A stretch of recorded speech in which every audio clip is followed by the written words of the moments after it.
Hello, everyone, and welcome to today's IG Live. I'm so happy to be joined by Terri Cole. Terri and I have worked together many times.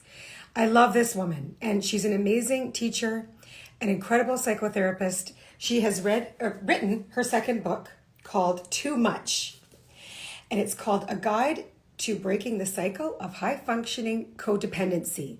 Today, we're going to be learning all about codependency and high-functioning codependency. For those of us that actually are these high-functioning individuals in the world, which a lot of us are, I know a lot of women, my best friends, my family members, we are high-functioning, and some of us are hopefully recovering codependents as well. But today we're going to learn from Terri, and she's going to answer all of your questions. So thank you for joining us for the next 30 minutes. I see some of my friends and family joining. I love you all. And those of you in our community, I'm so glad that we're going to be sharing these minutes with Terri because she's awesome. So we're going to wait for her to request to join. We just did a podcast interview about an hour ago about her new book. I'm going to hold it up because it's not released yet. How lucky. I'm so lucky. I got to read it first. I really feel very blessed and very grateful about that. There she is. And if you have questions for Terri, this is your chance. I really hope you ask her.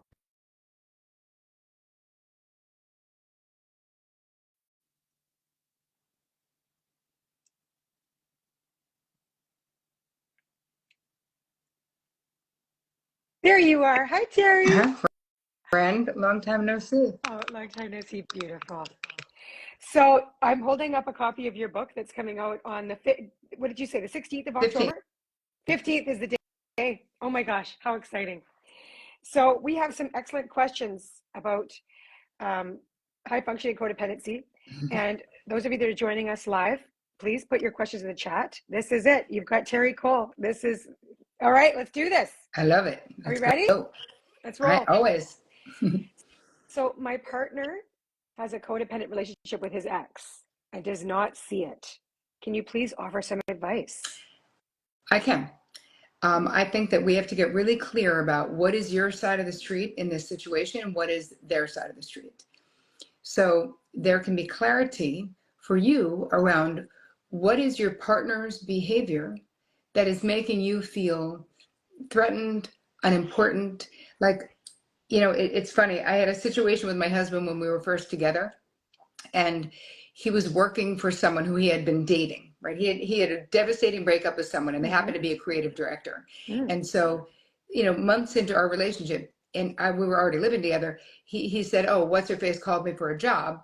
And I was thinking, is that a good idea? But okay.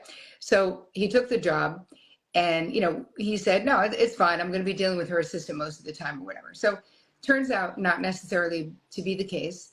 And I had a problem with it because he was still really hot about the way they broke up. Like he was like, talking about it, but like with way too much passion. And I'm like, here's the thing.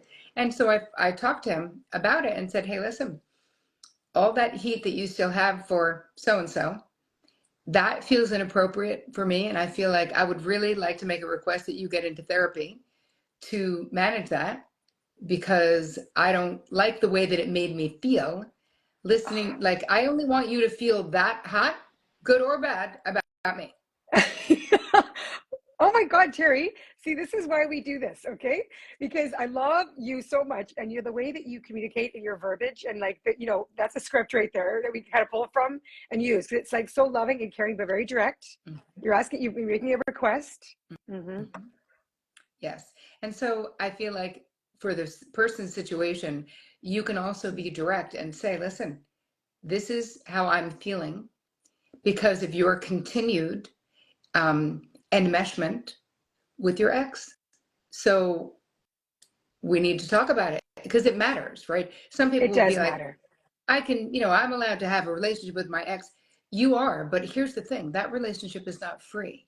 If I feel marginalized because of it, if I feel like you are still trying to have me share the seat with your ex as the most important woman in your life, I'm not willing to share that seat. I am the most important woman in your life, and I need to know that at all times. And listen, sometimes we're co-parenting.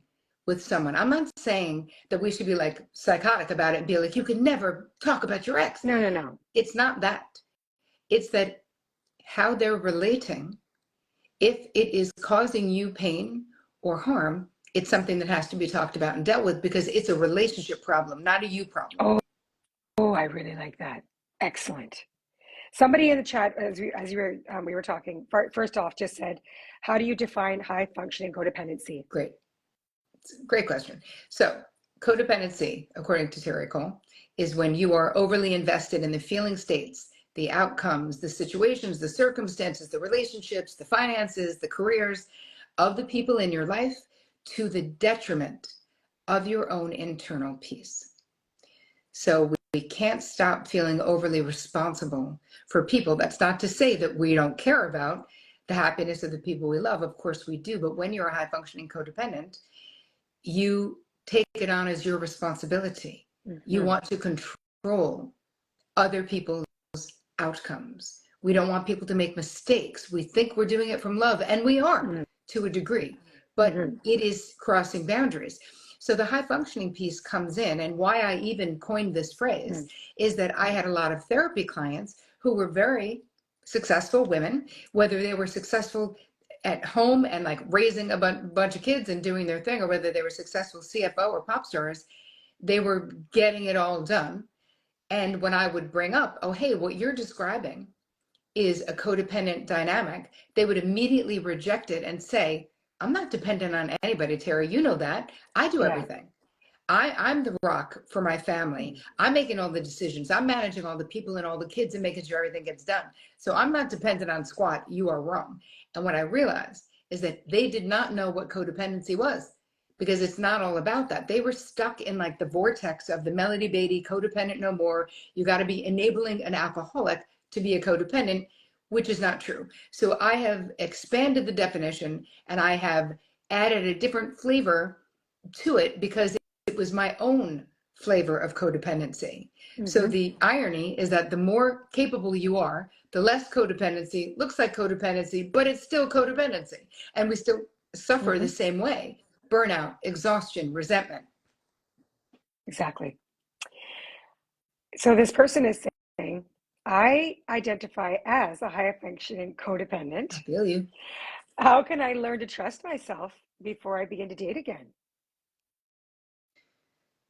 You need to understand what the qualities are of being a high functioning codependent. You need to understand what are the things that trigger you to do things for other people that they can and should be doing for themselves.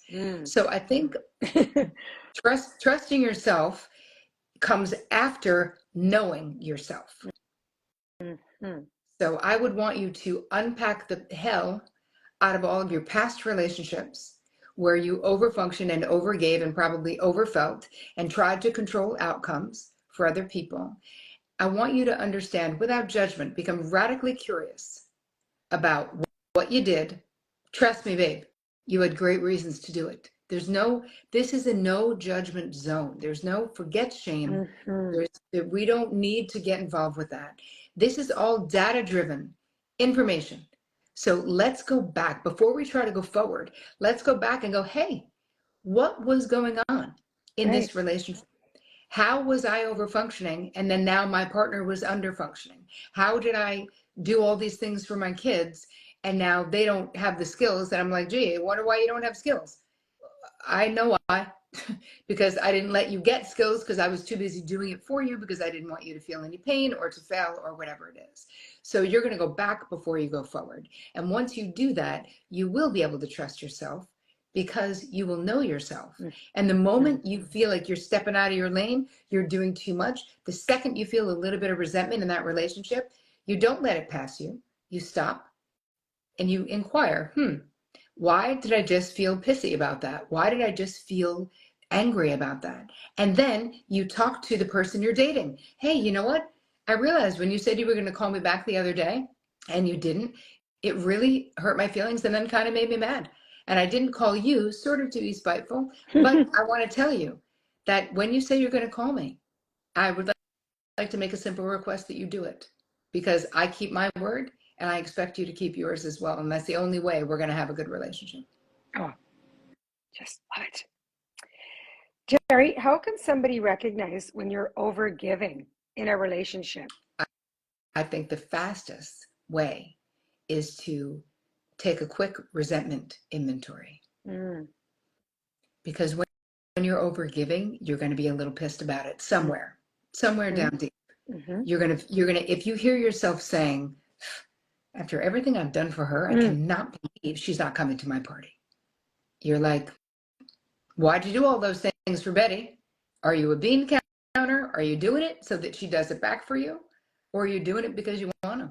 So I think we have to look at the resentment, because it will be a GPS to where we are probably over giving and over functioning. And that is where we start. Where can we pull back? Where can we set some limits? Where can we do less? I think it's like what I think about is going like, if you're feeling those negative feelings about somebody because you've given them so much, and it's just like, that's for the future, going like, was that coming from a solid place of giving? Because when you're giving, wouldn't you say that it's like, it's coming from a place like love is giving an action. Sorry, giving is love in action. And are you giving for the right reasons? If you're feeling resentment that you're not receiving something in return, No. like, do you know what I'm? I know exactly what you're saying. Here's the thing. If we're giving because what we really want to do is control the way the other person feels. Betty asks us to help her move. We don't want to. But we do it anyway. We do it anyway. We don't set a limit. We just say, okay, we spend the whole day doing it. And then we're mad. And then when Betty exercises her right to be sovereign and decides she doesn't feel good that night and doesn't want to come to our party, we go, after I just moved that bitch for a whole entire day, I cannot believe she can't even come to my party. Like, wow. Yeah.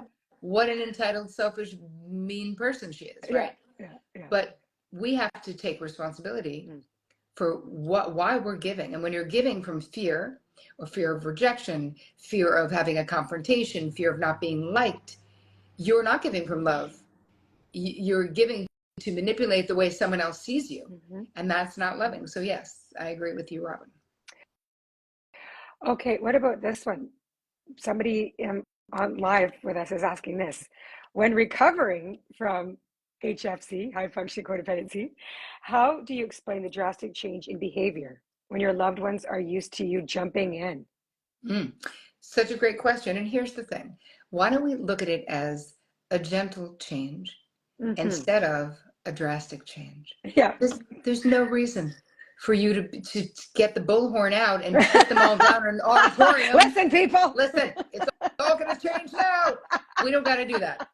It's not necessary, right? We can change one next right action at a time. And we can do it lovingly. And with close relationships, you may have a conversation. You may say, I know in the past, I've been willing to do all of the holidays at my house, and now I am unwilling to do them all. It's too much for me. So I just want to renegotiate the way we're going to do the holidays this year. I would like to do Thanksgiving, and I would like someone else to do Christmas. We can do it as a potluck. It doesn't have to be a huge burden on someone. I just don't have it in me, or I no longer want to do them both at my place. I really like that. You know, it comes down to, like, today you posted, Terri, I think you did, around it's communication that builds strong communication, builds strong relationships. Yep. And it's about just, you have such beautiful language around speaking clearly and honestly in a loving way. And giving Rob, though, so much of it, and you guys who are on here live or watching this after, so much of it is about giving yourself permission to change your role in the family, to disappoint other people, right? As the Cheryl Richardson wrote a book called Let Me Disappoint You. So if you want to be in recovery from being a high functioning codependent, you have to understand that you will disappoint some people, and no one will die. I mean, obviously we're all going to die, but they're not going to die from that. So let's just say it's okay. Your relationships are not that fragile, right? You're not fragile. And you can choose you, right? How you feel, what you think, what you want. Those three things have to be the most important things to you. And that might mean making different decisions. But you have to have the real key, though, Robin, for all of this is we have to up what I call your self-consideration, because it's not about love only or self-care. Those things are important.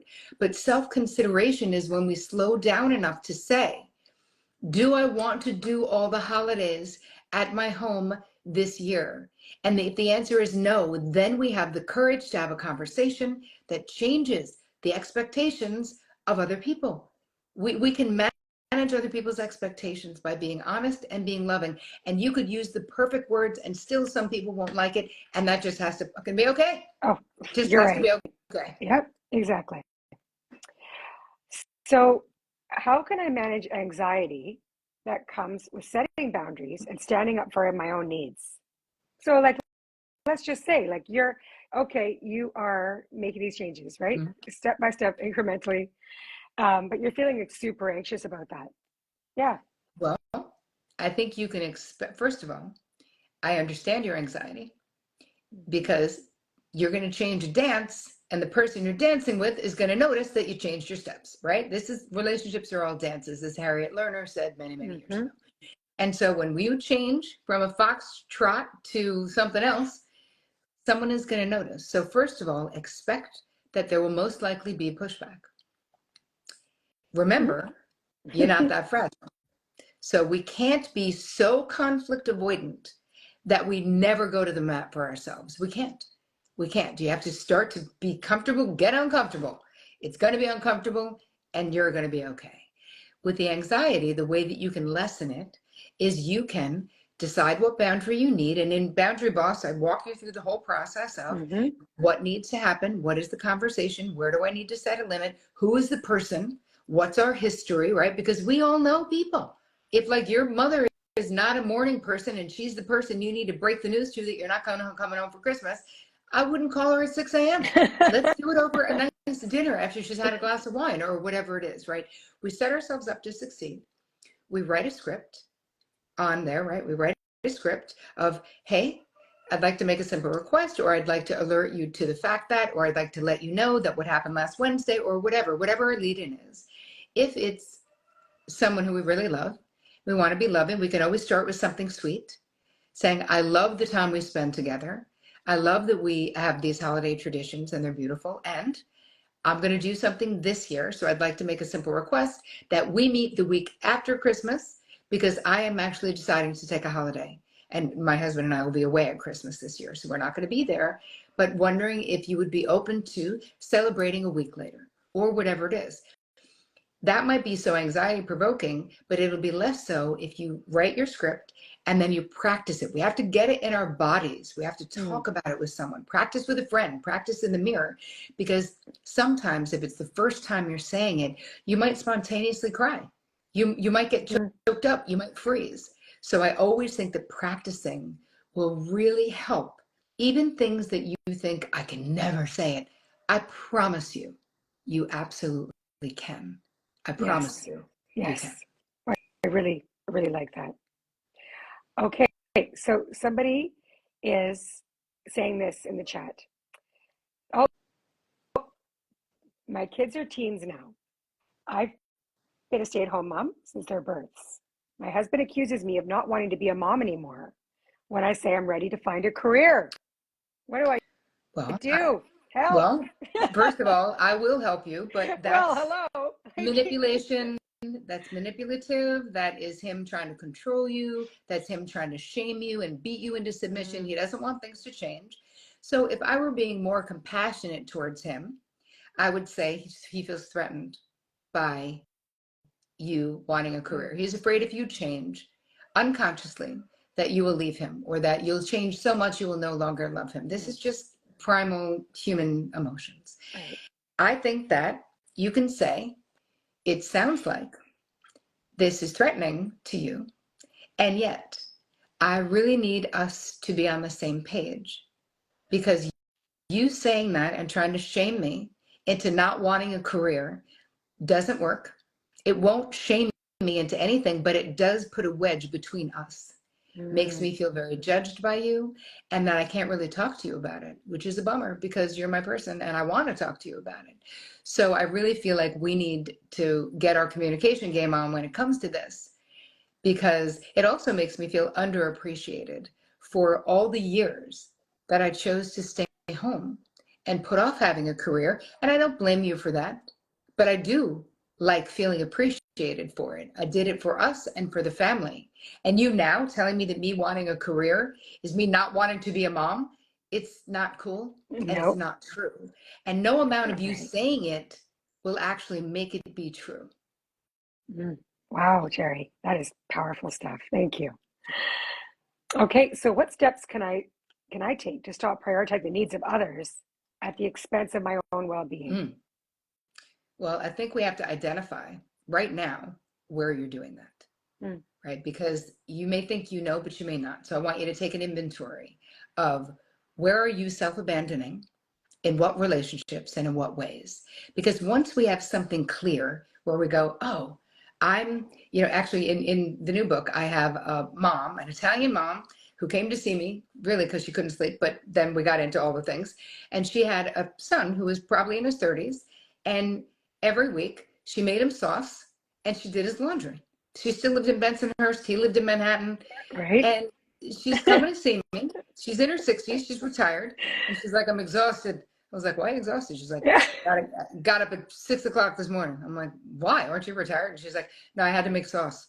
And I was like, for a volunteer? Like, what? For what? And she was like, no, for my son, Michael. Every week I make sauce. He comes, I do his laundry. And I was like, okay. So let's talk about that. I needed to get to the bottom of it because I could tell she was sick of doing it. She was exhausted. Mhm. So then we start talking about it and she's like, he really needed help and he's so busy and all these things. And I'm like, okay, we finally get to the fact that she's like, I don't want to do this anymore. Like, I don't want to. So Mhm. how do I change it? And so we came up exactly like I just told the other person to Yep. do. We came up with a script. She practiced it with me. And what really ended up happening and changing was that when she finally had the conversation with her son, he was like, Ma, I didn't want to hurt your feelings. Like, I know how to cook and I could do my own laundry, but I just felt like if I stopped doing it, it would like make you feel bad, which may sound ridiculous to other people, but there are cultures where food is love and doing these things is love. Right. And And so and they he was both are psyched. feeling, isn't that interesting, right? Like he's doing it to please her Yes, and she's doing it but it's not feeding either of them. yes. Wow. And they ended up being super, like they ended up Yes. still meeting once a week, but now they meet for breakfast. Right. And she's Instead not of this, yeah. resentful and they meet at a normal time and she's not getting up at 6 a.m. So I don't know Wow. if did I answer the question? I can't remember what the question was. Yes. Yeah, you did. It's about stop prioritizing the needs of others at the Yes, expense of your own well-being. exactly. And Yeah. then you have to have a conversation. So you identify where you're doing it, and then you can either just slowly but surely stop doing it, but I think it's helpful to have a conversation too. I agree. How can I respond when someone expects more from me than I'm willing to give Mm. or able to, sorry, willing or able to give? I think this is where, again, communication, we clarify our limits. And I'll give an example. Your friend asks you to help her move. Hey, nobody wants to help anybody move, but if you're good friends, you do it. Yeah. So she asks you to come the whole day. And you go, you know what? There's no effing way I want to spend my entire Saturday helping Betty move. So you say, hey, I can come and help you from 10 to 12, and then I have other things I need to do. Mm-hmm. Does that work for you? Do you want me to come from 10 to 12? It's called setting a limit. Betty wanted more from me than I wanted to give her. I clued her in as to what I was willing to do. And with myself, I was like, what can I do without being resentful? Because that is the question. What can you do without Right. being resentful? So you're dialed into the other person's expectations. I'm going to ask you to dial out of their expectations, and I want you to dial into your own expectations, right? Yes. What are your expectations?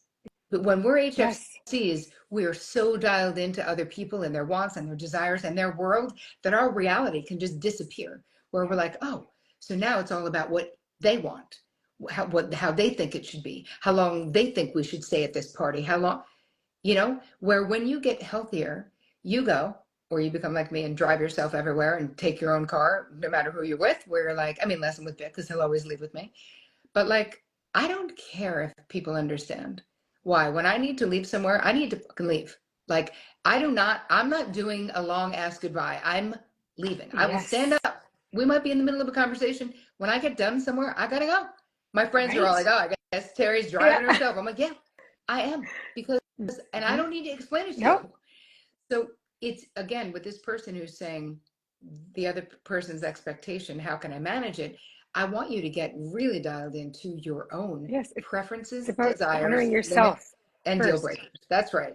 Get dialed into you and then manage their expectations that way. Oh, really good. Really good. Okay, so we have time for one more, and then I want you to talk about your book, please, Terri, for a little bit. How can I shift my mindset from being a caretaker to being an equal partner in my relationships? So yeah. As HFCs, and I suffered from this too in the beginning, it's like we lean towards feeling like our value is directly connected to what we do for other people. Like, I always felt like I had to be utilitarian for my boyfriends. Like, I had to do things for them. I had to make their life easier. It wasn't enough to just be myself, right? I felt like I had to add value in some other really major way.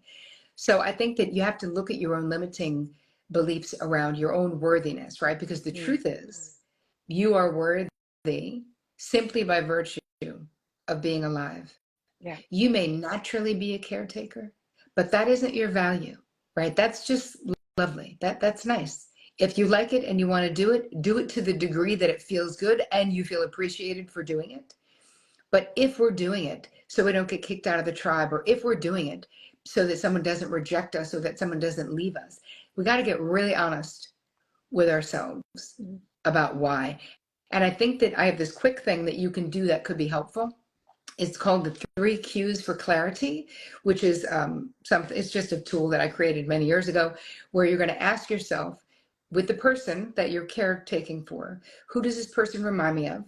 Where have I felt like this before? And how or why? Like, which way is this behavioral dynamic, the way we're interacting?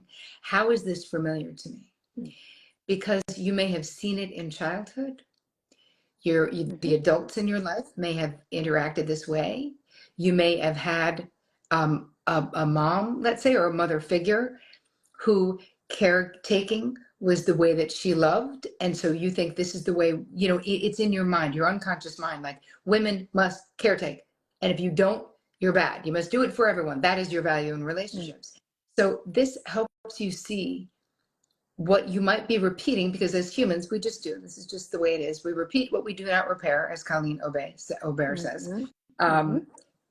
So that might help you shift your mindset, is have a deeper understanding of why you have that mindset. And trust me, there's so many good reasons you have it. So again, it's a no judgment zone, right? We're just compassionately, radically interested in why we are the way we are. And once we have a deeper understanding, it is so much easier to change, because we are the way we are for reasons. And the little kid in us needs to understand it's safe to change now, right? But it probably wasn't safe to change then. You know what I mean? I just love what you just said. Compassionately, radically curious about who we are. I really like that. Well, Terri, I'm holding up your new book because people haven't seen it yet. It's coming out on the 15th of October. It's so fantastic, and you are fantastic. And I thank you so much for all of your time and your wisdom. This was so great. If people want to get the book and you want to get the bonuses, go to hfcbook.com, and all the bonuses will be there. I also have a community that people can join if you're interested in learning more about this. You pre-ordered. Why, thank you. Very exciting. Excellent. That's what you can do. That's what I love, because when you pre-order a book, then it comes out the day that it's released. Yes, it sure does. And I'm going to be having a virtual party. Just follow me on social and you'll see all the things that we're doing around the launch. But what I want to leave you with, the thought that if you felt identified with anything that we talked about, if this felt like you, If you're like, oh my God, I feel so trapped, I'm so scared to change, just know that I've done it and I've helped tens of thousands of women do it. Like, I know that you can, and you don't have to lose your whole life, and you don't have to do it overnight. Just slow down and just let me hold your hand and walk you one next right action at a time, away from too much and into just right. Oh my gosh. Terri, I love that so much. Your first book, Boundary Boss, changed my life because I took all the learnings and all the boundary skills that we can learn.